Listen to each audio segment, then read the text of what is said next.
cuando el sol se oculta y el silencio comienza a respirar. Las historias que nadie se atreve a contar despiertan. Aquí habitan susurros, sombras y horrores reales. Relatos que no buscan asustarte, buscan quedarse contigo. Has cruzado el umbral de Devorado por la Noche, historias de terror. Me llamo Antonio. Fui cabo primero en el 17º Batallón de Infantería, con base en San Cristóbal de las Casas, Chiapas. Ingresé al ejército en 2012, con 20 años, buscando estabilidad y orgullo de servir. Me tocó mucho tiempo en zonas indígenas, patrullas en comunidades celtales, tzotziles y choles, operativos de presencia y apoyo en conflictos agrarios. Aprendí a respetar las costumbres locales, aunque al principio uno llega con la mentalidad militar de que todo es orden y razón. En mayo de 2021 nos desplegaron a un operativo de disuasión cerca de la frontera con Guatemala, en la alta selva lacandona. La orden era establecer presencia en una zona donde había reportes de tráfico de personas y madera ilegal. Éramos un pelotón reforzado de 32 elementos, bajo el mando del teniente Castro, un chiapaneco de Tuxtla que conocía bien el terreno. Llegamos en camiones Unimog hasta el último camino transitable y luego marchamos 2 días a pie. Acampamos en un claro amplio rodeado de selva densa. Cedros gigantes, ceibas, enredaderas que parecían serpientes. El aire era pesado, húmedo, lleno de sonidos. Monos aulladores, pájaros exóticos y el constante zumbido de insectos. Al llegar al pueblo tzeltal más cercano para coordinar, un grupo de ancianos nos recibió. El más viejo, don Mateo, habló con el teniente en tzeltal y luego en español lento. No acampen en ese claro. Es territorio de los chaneques. Ellos son los dueños del monte. Si los molestan, se llevan a uno para jugar y no lo devuelven. El teniente sonrió con cortesía, agradeció la advertencia y dijo que seguiríamos las órdenes superiores. Algunos soldados nos burlamos en voz baja. Puros cuentos de indios para asustar. Yo, que ya tenía años en Chiapas, sentí un escalofrío, pero no dije nada. Montamos el campamento rápido. Tiendas de campaña, perímetro con alambre, puestos de guardia rotativos, fogatas pequeñas para cocinar raciones. Todo reglamentario. En Oteisl, la primera noche empezó lo extraño. Al hacer el conteo de equipo antes de dormir, faltaban cosas. 2 pares de botas de combate, 3 linternas tácticas, un cargador de fusil y hasta un casco de Kevlar. Revisamos todo el campamento. Nada. Pensamos que era broma de algún compañero. Al amanecer siguiente, las cosas aparecieron, colgadas en ramas altas, a 10 o 15 metros del suelo. Imposible subir sin cuerda y equipo de escalada. Las botas estaban atadas por los cordones, balanceándose como adornos. El teniente ordenó no hablar del tema para evitar supersticiones, pero la moral bajó. La segunda noche oímos risas. Eran risas pequeñas, agudas, como de niños traviesos jugando a las escondidillas. Venían de todas direcciones, rodeando el campamento. A veces cerca, a veces lejos. Los centinelas encendieron bengalas. Nada, solo selva oscura. Algunos soldados empezaron a contar que veían sombras pequeñas moviéndose entre los árboles, figuras de unos 80 centímetros, delgadas, con gorros, corriendo rápido y desapareciendo. Don Mateo había explicado antes. Los chaneques son duendes del monte. Parecen niños, pero son antiguos. Protegen los árboles, los animales, los ríos. Si invaden su territorio, les esconden cosas, hacen perder el camino o se llevan a uno para que les haga compañía. La tercera noche desapareció el soldado primero José. José era un yucateco de 23 años, callado, buen soldado. Estaba en su tienda con 2 compañeros más. A las 2 de la mañana, durante el cambio de guardia, sus compañeros despertaron y la litera de José estaba vacía. Su fusil, mochila y botas seguían ahí, perfectamente ordenados. Lo buscamos toda la noche con linternas y gritos, pero nada. Al amanecer ampliamos el radio. Cuadrantes de búsqueda, perros rastreadores traídos de emergencia. Encontramos su equipo personal colgado en ramas altísimas, la mochila a 20 metros, el cinturón enredado en una ceiba, hasta su placa de identificación colgando como adorno. Pero a José nunca lo encontramos. Los perros rastreadores se negaban a avanzar más allá del claro. Gruñían hacia los árboles y retrocedían con el rabo entre las patas. El teniente reportó soldado desaparecido en patrulla de reconocimiento, pero todos sabíamos la verdad. Después de eso, varios enfermamos. Fiebre alta sin causa médica, dolores de cabeza intensos, pesadillas donde niños pequeños con gorros puntiagudos nos jalaban los pies o nos susurraban al oído en lenguas desconocidas. Yo empecé a verlos despierto. Sombras pequeñas, algunas veces riendo desde los troncos, escondiéndose cuando encendía la linterna. Una noche durante mi guardia, uno se acercó al perímetro. Era como un niño de unos 8 años, piel morena, ojos grandes, brillantes, gorro rojo hecho de hojas. Me miró fijo, sonrió y desapareció entre la maleza. Al día siguiente, convencí al teniente de hablar con don Mateo otra vez. El anciano vino al campamento y realizó una ceremonia breve. Quemó copal, esparció hojas de tabaco y habló en celtal pidiendo perdón a los dueños del monte.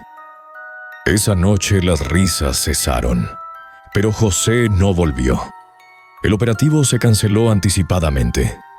Nos sacaron en helicóptero 2 días después. El reporte oficial dijo: desaparición por extravío en terreno difícil. La familia de José recibió pensión y honores. Yo pedí traslado a otra zona. Me lo concedieron rápido. Terminé mi contrato en 2023 y salí del ejército. Ahora vivo en Villahermosa, Tabasco. Trabajo de seguridad en una refinería, pero los chaneques no se quedaron en la selva. A veces, en noches de lluvia fuerte, oigo risas pequeñas afuera de mi casa, o despierto con objetos míos desaparecidos. Llaves, celular, zapatos, que aparecen al día siguiente en lugares altos, como el techo del closet o la repisa más alta. Una vez encontré mi placa militar vieja colgada en la lámpara del techo, balanceándose sola. Excompañeros que quedaron en Chiapas me cuentan que nadie vuelve a acampar en ese claro, que los celtales lo evitaron siempre y ahora más, que a veces pasan patrullas y oyen risas, pero aceleran sin parar. Don Mateo murió en 2023. Antes de irse me mandó decir con un familiar: los chaneques ya tienen su compañero, pero si vuelves al monte sin respeto, buscarán otro. Yo no vuelvo, porque sé que si algún día oigo esa risa pequeña cerca, me llevarán para jugar y no me dejarán volver.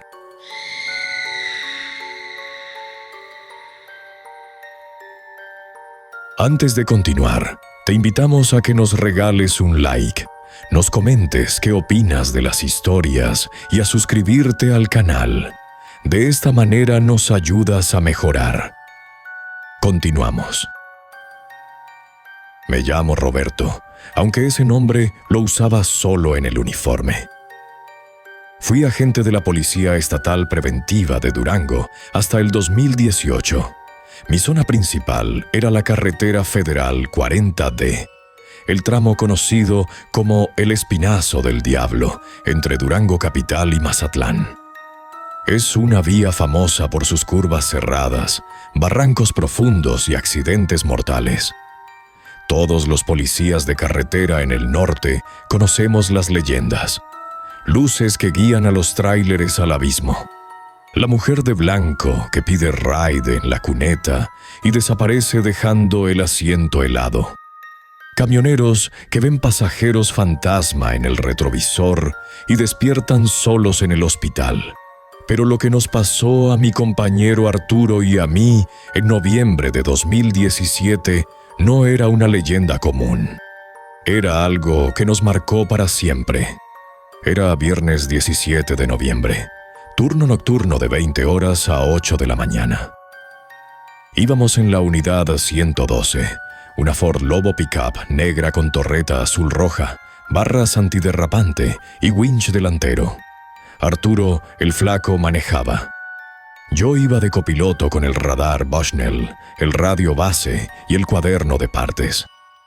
Habíamos parado 2 tráileres por exceso de velocidad y auxiliado a un sedán familiar con llanta ponchada cerca del Salto. Todo rutinario, el frío de la sierra empezando a calar.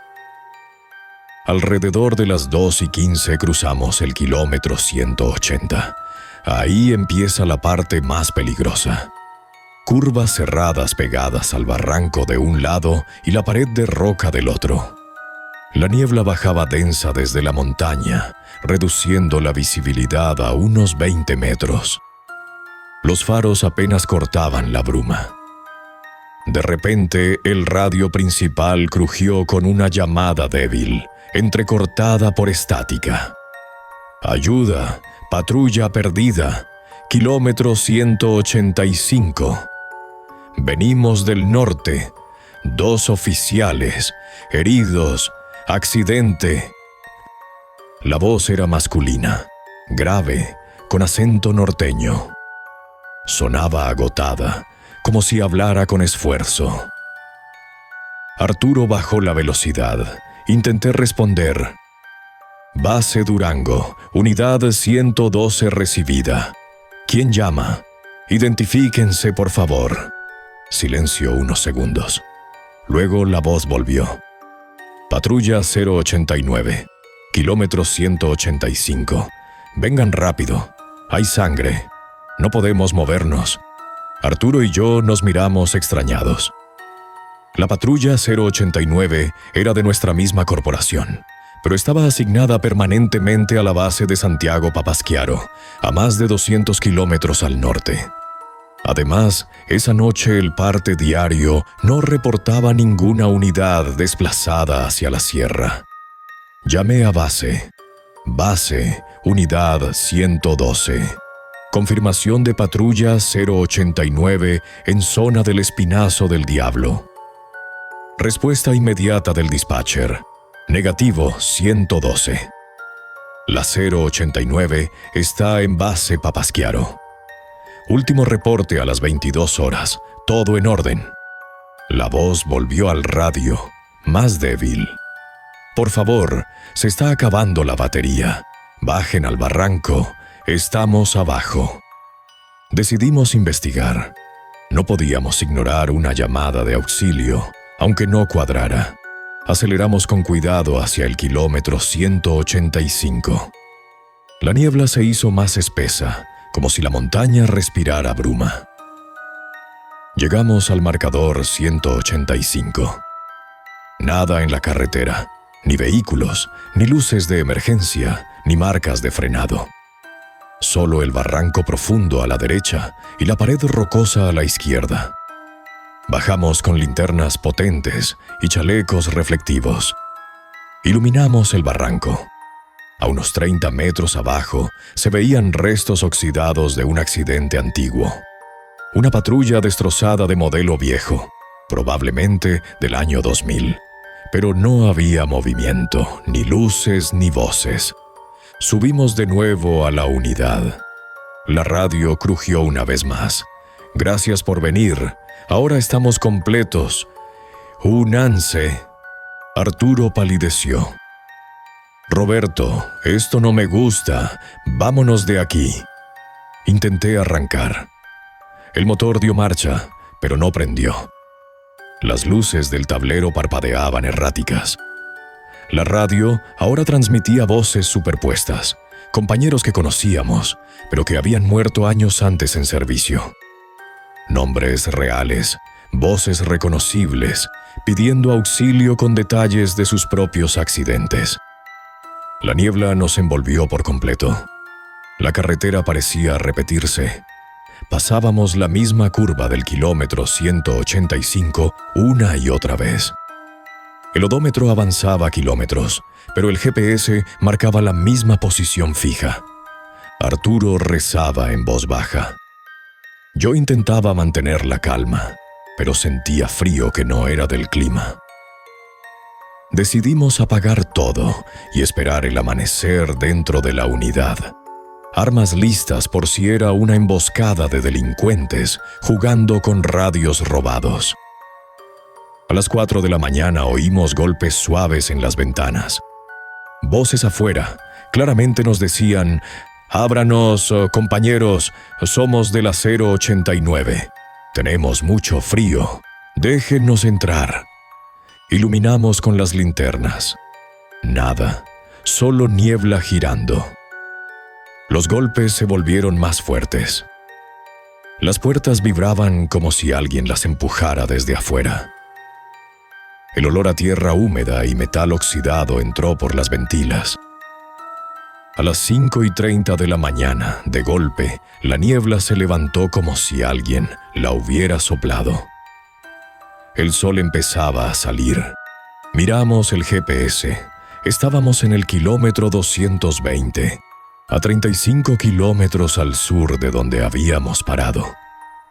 Sin explicación lógica, arrancamos y regresamos a la base en silencio. Reportamos al comandante de turno todo lo sucedido. Revisaron los registros históricos esa misma mañana. Lo que encontraron nos heló la sangre. La patrulla 089 se había perdido exactamente en el kilómetro 185 en noviembre de 2008. Accidente nocturno en niebla. La unidad cayó al barranco. Los dos oficiales, el cabo Juan y el agente Pedro, nunca fueron encontrados. Solo restos de la unidad. Caso cerrado como desaparecidos en cumplimiento del deber. Las voces que oímos coincidían con grabaciones antiguas de radio de esos oficiales. Arturo pidió baja psicológica un mes después. Se mudó a Torreón con su familia y nunca volvió a manejar de noche. Yo aguanté hasta finales de 2018. Cada patrullaje nocturno en esa carretera sentía que nos observaban desde la niebla. Solo una vez oí la misma llamada en la radio, aunque la tenía apagada. Renuncié alegando fatiga crónica. Ahora trabajo de guardia en un fraccionamiento privado en Gómez Palacio, lejos de la sierra. Pero a veces, en noches de niebla fuerte, mi radio personal, que guardo como recuerdo, cruje sola, y oigo la voz débil. Unidad, auxilio, kilómetro 185. Venimos del norte. Y sé que algún día, cuando vuelva a contestar, me uniré a ellos, para siempre perdidos en el espinazo del diablo.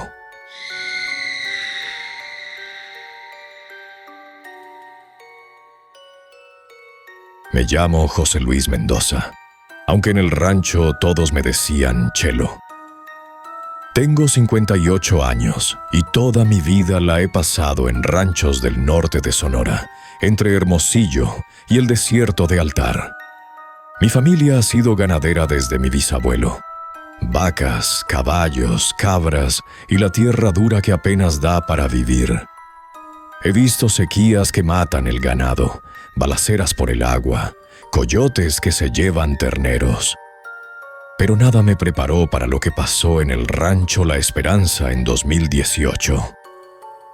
El rancho La Esperanza era grande. Más de 5,000 hectáreas de agostadero, un ojo de agua permanente, casa principal de adobe, corrales de piedra y varios jacales para los vaqueros. El dueño era don Armando, un señor de 72 años, viudo, duro pero justo. Vivía con su hija Lucía, de 35 años, que manejaba las cuentas, y con 8 vaqueros permanentes, entre ellos yo, caporal desde hacía 15 años. Todo empezó en marzo, cuando el ganado comenzó a morir de forma extraña. Primero fueron terneros. Aparecían al amanecer con el cuello roto, pero sin una gota de sangre, como si algo los hubiera estrangulado sin morder. Pensamos en puma o coyote bajado de la sierra, aunque en esa zona ya no hay felinos grandes desde los 80. Pusimos guardias nocturnas con rifles y linternas. Nada, sale. Luego murieron vacas adultas. Mismas marcas, cuello quebrado, sin sangre, ojos abiertos como si hubieran visto algo horrible. Don Armando mandó traer a un veterinario de Hermosillo. El doctor revisó los cuerpos y dijo: «Esto no es animal conocido. Parece estrangulamiento manual, pero con fuerza imposible». Los vaqueros empezaron a murmurar. El más viejo, don Chucho, de 78 años, originario de un pueblo yaqui cercano, dijo una noche alrededor de la fogata: «Es nahual. Alguien de los ranchos cercanos se transforma para robar la fuerza del ganado. Se lleva la sangre sin derramarla y la vida sin dejar huella». Reímos nerviosos. Don Armando, católico practicante, lo regañó: «No asustes a la gente con cuentos, Chucho». Pero las muertes siguieron. En abril desapareció un vaquero. Se llamaba Pancho, de 28 años, fuerte como toro. Estaba en guardia nocturna cerca del ojo de agua. Al amanecer su caballo estaba ahí, ensillado, pero Pancho no. Su rifle apoyado en un mezquite, su sombrero en el suelo. Lo buscamos 3 días con perros y caballos. Nada. Ni rastro, ni sangre, ni huellas que salieran del lugar. Don Chucho palideció. El nahual se lo llevó. Ahora roba almas de hombres. Lucía, la hija de don Armando, empezó a investigar en los pueblos cercanos. Regresó con rumores. En el rancho San Carlos, a 20 kilómetros, el caporal nuevo, un hombre llamado Margarito, llegado de Sinaloa 2 años antes, era sospechoso. Decían que era nahual, coyote o jaguar, que había llegado rico de la nada y que su ganado nunca enfermaba. Don Armando llamó a la policía rural. Vinieron 2 elementos, el comandante Reyes y el agente Torres. Revisaron el rancho, tomaron declaraciones, buscaron huellas. Nada concreto, pero esa noche pasó lo peor. Yo estaba en guardia con 2 vaqueros jóvenes cerca del corral principal. Alrededor de las 2 de la mañana oímos aullidos. No coyotes normales, profundos, largos, casi humanos. Luego vimos la figura. Un coyote enorme, más grande que un lobo, pelaje negro con manchas grises, ojos amarillos brillando. Estaba parado en la loma, observándonos. Disparamos al aire. No huyó. Siguió mirando. Uno de los jóvenes, Pedro, apuntó y disparó directo. Impacto visible en el lomo. El coyote aulló, pero con voz humana. Un grito de dolor que era de hombre. Luego corrió hacia el desierto. Al amanecer seguimos el rastro de sangre. Animal al principio, luego humano. Huellas descalzas de hombre grande. Llegaban directo al rancho San Carlos. Don Armando, furioso, reunió a todos los vaqueros y fuimos armados al rancho vecino. El comandante Reyes nos acompañó con refuerzos. Llegamos al mediodía. Margarito estaba en el corral, curando una herida de bala en el costado, envuelta en trapos. Nos miró con odio. Don Armando exigió una explicación. Margarito sonrió. Ustedes matan mi ganado con sus balas. Yo solo protejo lo mío. El comandante lo detuvo por portación ilegal y lesiones. Pero esa noche, en la cárcel rural de Hermosillo, Margarito escapó. Los guardias lo vieron. En la celda convulsionó. Su cuerpo se transformó en coyote negro, rompió los barrotes con fuerza imposible y huyó. Las muertes pararon un tiempo, pero en septiembre volvió. Esta vez no fue el ganado. Vaqueros del rancho San Carlos empezaron a desaparecer. Luego del nuestro. Lucía encontró un altar escondido en una cueva cerca del Ojo de Agua. Plumas de tecolote, sangre seca, fotos de nosotros los vaqueros, con los ojos tachados. Don Chucho hizo una limpia con copal y huevos. Dijo, el nahual está enfurecido y quiere venganza. Una noche de octubre yo estaba solo en la casa principal, cuidando a don Armando que había enfermado de fiebre alta. Oí el aullido cerca. Salí con el rifle. El coyote negro estaba en el patio, mirándome fijamente. Disparé. El impacto fue directo. El coyote cayó y se transformó. Ahí estaba Margarito, desnudo, herida de bala en el pecho, jadeando. Me miró. Me mataron, pero el nahual no muere. Vive en la tierra. Alguien más lo llevará. Murió ahí. Enterramos el cuerpo en secreto. Las muertes pararon, pero don Armando nunca se recuperó. Murió en diciembre, diciendo que veía al coyote en sus sueños. Lucía vendió el rancho en 2019. Yo me mudé a Hermosillo.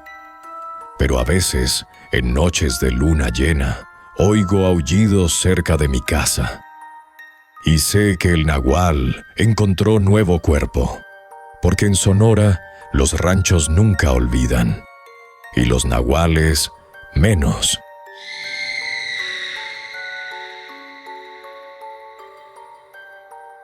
La historia ha terminado, pero la noche no. Ella ya te escuchó, ya sabe tu nombre, ya sabe dónde duermes. Si sentiste que algo se movió en la esquina de tu cuarto mientras escuchabas, no fue tu imaginación. Dale like si todavía tienes valor para tocar la pantalla. Suscríbete y activa la campanita, porque pronto vendré por otra historia. Tal vez la tuya. Deja en los comentarios lo que te pasó aquella noche que nunca contaste a nadie. Lo que viste, lo que te tocó. Quiero saberlo. Ella quiere saberlo. Comparte este video y etiqueta a alguien que debería escuchar esto solo en la oscuridad. Gracias por alimentarla un poco más. La noche tiene hambre eterna y tú ya estás dentro.